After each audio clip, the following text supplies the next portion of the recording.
lovelies, welcome back to my channel. I am so glad that you guys are here for another fun video. I am Katie and you are of course watching my 31 days of Vlogtober, and we are on day number 26. So this is a very special day for me in general because today marks my 1-year wedding anniversary with my husband. So we got married last year, October 26, 2019. So I am thrilled that this always gets to be a part of my spooky season celebratory time. And full disclosure, I am filming this on the 27th of October because yesterday Rob and I were gone. We went up to Dearborn, Michigan, which is a suburb of Detroit, and it is the home of the Henry Ford Museum. So Henry Ford, if you're not aware of who Henry Ford is, he was a transportation pioneer. So he is the creator of the standard assembly line. So, you know, what every factory pretty much works through. He was the father of that. He created what's called the Model T, which was one of the original motor cars. And so he was an absolute pioneer in the way we travel around the world. And so this beautiful museum kind of houses so many different things. It is a huge location for cars and different modes of transportation. That's kind of its big thing. So currently at the Henry Ford Museum, they are doing a special event that's kind of not what you would think that they would have, but they're doing a Marvel, the Universe of Superheroes exhibit. And so it kind of showcases, you know, the creation of Marvel with, you know, Stan Lee and kind of the ball rolling along to comic books and then cartoons and TV shows and into the Marvel Cinematic Universe that we have currently. So the exhibit kind of has a plethora of things. You know, we have comic stills, you know, that Stan was working on back in the 50s and 60s. And then it had memorabilia from the movies. So you had, you know, the Tesseract, and you had Captain America's shield, and Thor's hammer, Milnor, or however you say that. I always get it wrong. My husband would kill me if he heard me. But I never read the comics growing up. I just really enjoy the films, and most of that has to do with my husband because he is such a Marvel nerd. But I gave the tickets to him as a wedding anniversary present because I knew that he would just absolutely love to kind of geek out and walk around and experience all these wonderful things. So we were there for over an hour just kind of being in awe of these amazing pieces in this exhibit. So after we got done with the exhibit, we just decided to walk a little bit around the museum because I haven't been there since I was probably, I don't know, middle school or high school. It's been a very long time, and I live so close. We live less than an hour away, and I have been there less times than is acceptable, truly. So we walked around the exhibit for a little while, and they had so many amazing things. They have Rosa Parks' bus, the actual bus that she was on during her iconic, you know, I'm not giving up my seat. And so it was really amazing to see that. And typically they allow you to go on the bus, but during COVID they had it blocked off, so I was kind of bummed about that. But you could still walk up the to the door and peer in to kind of see the whole layout of the bus, and it was amazing. They also had Abraham Lincoln's chair from the Ford Theater where he was assassinated, which is a very polarizing thing. I think a lot of people, especially like we were walking around and there was an older woman in front of me who was not expecting to see that, and I wasn't expecting to walk around a corner and see Abraham Lincoln's seat, you know, with blood stains on the seat still. It was insane. And then they also have, you know, a beautiful exhibit right now where Rosa Parks' bus was, kind of the history of segregation and things like that. So they had a waiting room for Black people, and then they had a waiting room for white people. They had drinking fountains that were designated for coloreds and for whites. It was really powerful, very moving, and I definitely recommend you go to check out those exhibits. And my favorite part of the exhibit has always been, they have these trains that I've remembered since I was a kid, and they run on 2 tracks, and they kind of go parallel to each other. So you can kind of walk between the 2 trains and see the different, they've got different, like, engines and cabooses, and they have this huge snow plow that would go on the front of a, like a Polar Express type of a train, that's plowing through these Arctic icy conditions. And the plow was incredible. It was so big. It was bigger than probably my house. It was just absolutely massive. And so seeing that in person was very impressive. And they have, old freight cars, and they have old luxury passenger cars. And it was just wonderful to be able to kind of go back in my history and remember, a time when I was a kid, and I would be so excited to go run up and get into the train and see all the cool things there. So that was a wonderful day with my husband, and so I apologize for this coming out late, but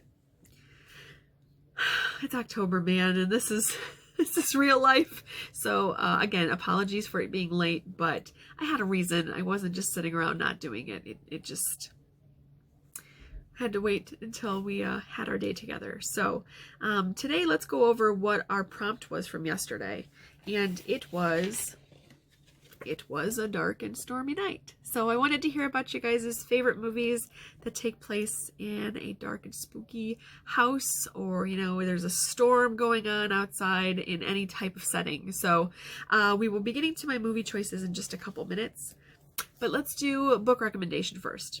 And this is a bit of an off book recommendation because I have not read these books yet, but it's kind of, I'm gonna say it's an homage and a recommendation from my sister Sarah, who bought these books for me. So these showed up in my mailbox yesterday.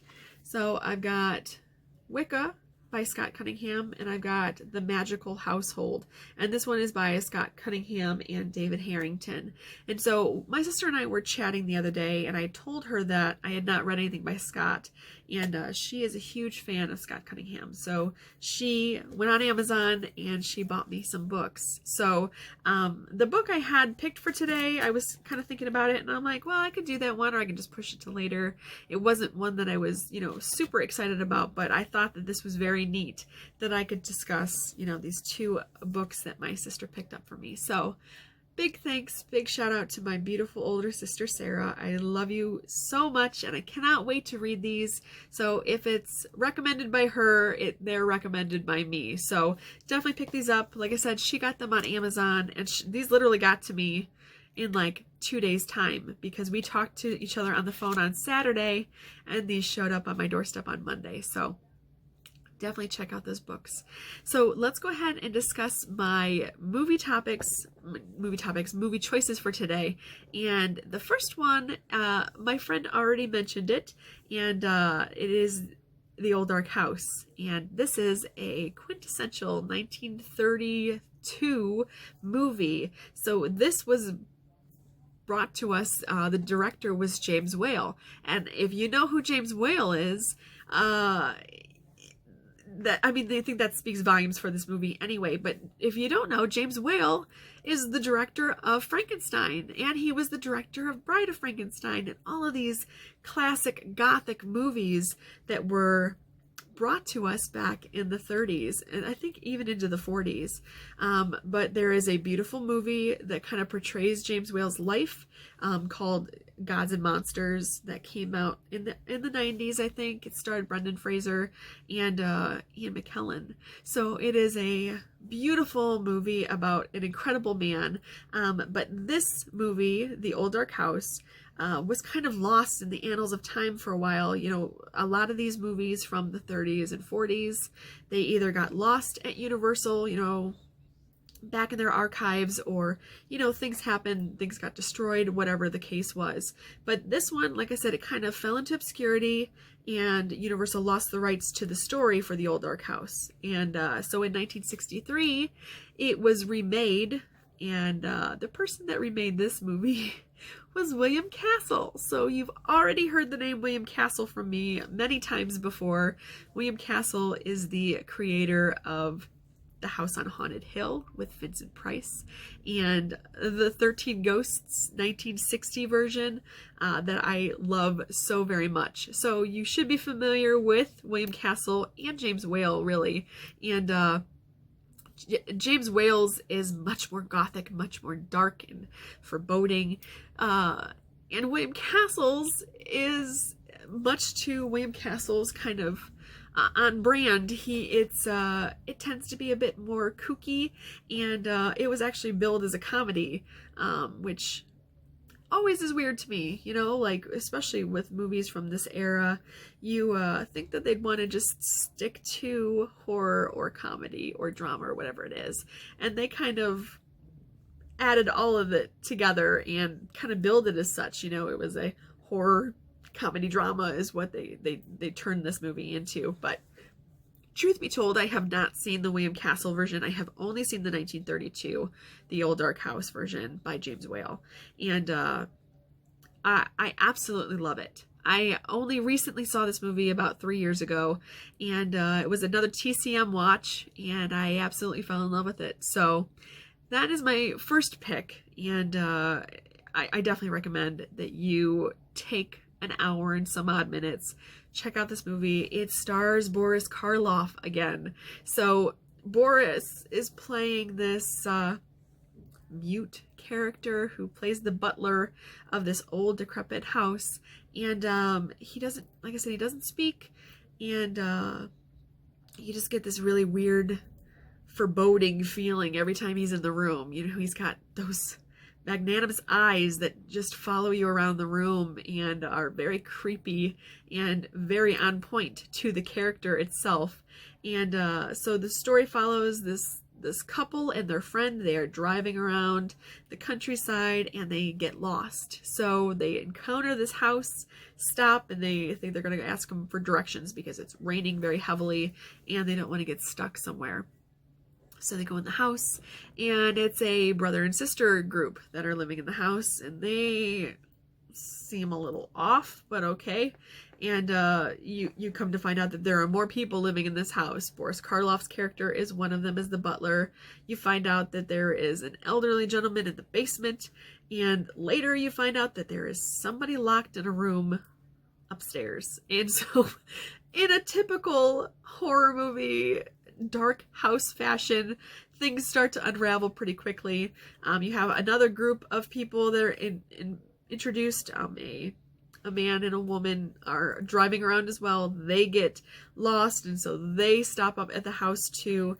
And it's kind of a comedy of errors in that respect, because there's just this weird mishmash of people in this house, and things get crazy in this movie, and I absolutely love it. So I definitely recommend that you check out The Old Dark House, 1932, directed by James Whale, and starring Charles Laughton and Boris Karloff, and oh, what is her name? I never remember it. Gloria Stewart. Gloria Stewart is the female lead. So definitely check out that movie. My second movie choice that I want to dive a little bit deeper into is a classic movie. That this one came out in 1985, so I was 2 when this movie came out, and I didn't get a chance to see it until I was about 11 or 12, so it was, you know, over a decade old before I got to experience it for the first time. But I saw this actually in the state of Wyoming. We were out on vacation, my family and I, and we were visiting with my mom's best friend. And so she had us staying at her mom's house. She lived on a large ranch, so we got to stay with her for the night. And so she was trying to find something for us to watch on the TV, and she decided to put in a VHS tape. And the VHS tape she decided on was Clue. So this was my first introduction to this iconic, crazy, amazing movie. So if you have not seen Clue, but are familiar with the fantastic board game, you know, you have these mishmash of characters. You have Mr. Body, and then you have Mrs. White and Mrs. Peacock and Miss Scarlet and Professor Plum and Colonel Mustard and all these, oh, Mr. Green, and all of them are kind of, you know, brought to this house.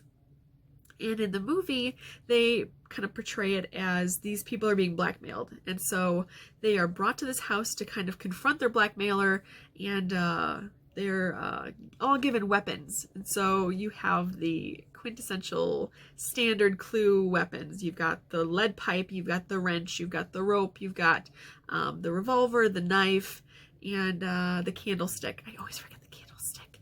But so each person is given their own unique weapon, and then in the movie they're kind of tasked on killing off this character of the butler, who is played by the incredible Tim Curry. You know, I've already talked about Tim Curry several times in this series, but he does not disappoint in this movie at all. So many people grew up on Rocky Horror. I grew up on Clue, so that was my really first foray into Tim Curry, aside from The Worst Witch, which I think I've talked about before too, but yeah, I absolutely adore him. So they're tasked in kind of a weird way to kill off the butler, because the butler is the one that has all the secrets about all these people that are going to be exposed if the blackmailer is exposed. So he decides that the people, and they should take the weapons they've been given and murder the butler, and it doesn't work out that way. Somebody decides to murder Mr. Body instead.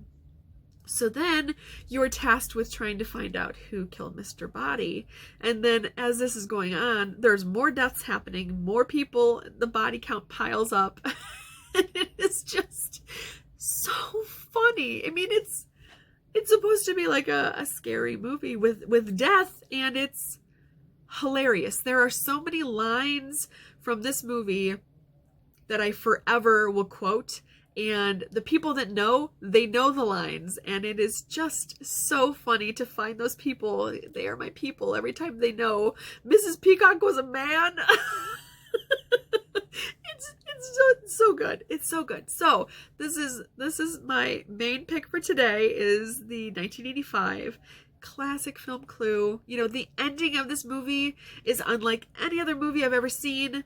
They shot 3 different endings. And so the way that they originally had this in theaters was they had each theater got a different ending. And so you never knew which ending you were going to see when you went and saw this. And I thought that was so unique. You know, I mean, is there any other movies that have done that? If they are, put it in my comments, because I'd like to check them out. But so in the VHS or the DVD copies or Blu-ray and stuff going forward, they decided to incorporate all 3 of the endings. So you do get to see each ending, and they are so well done.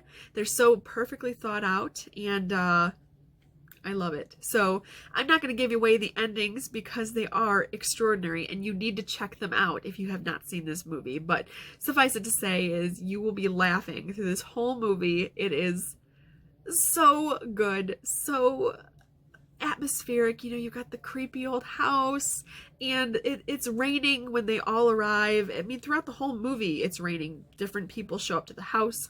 You have a policeman that comes, a singing telegram that comes, and it is just dark and stormy and creepy the whole night long. And I